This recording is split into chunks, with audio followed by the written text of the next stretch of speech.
ትዳር ላይ ይሄ ነገር ወሳኝ ነው። በተለይ ለሴቶች አይብን መሰታተር፣ መሸፋፈን። እናቷ ብትመጣም የቤቷን ነውር ሴት ልጅ ማውጣት የለባትም።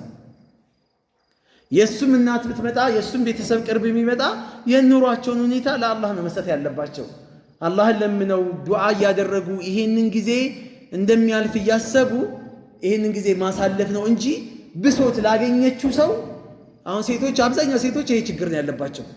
ለጓደኛውም የኔ ባል መሰለሽ ይሄ ለፈስፋሳ የማይረባ ቤተሰቦቿ ጋርም አሳልፋ ትሰጣለች፣ ለጓደኞቿም አሳልፋ ትሰጣለች፣ ለማንም አካል አሳልፋ ትሰጣለች።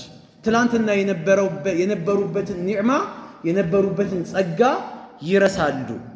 የባልን ውለታ መርሳት ደግሞ ነገ ጀሃነም ውስጥ የጀሃነም ማገዴው ለመሆን ሰበብ ምክንያት ከሚሆኑ መንገዶች መካከል አንደኛው መሆኑን የአላህ መልእክተኛ አለይሂ ሰላቱ ሰላም ገልጸዋሉ። እዚሁ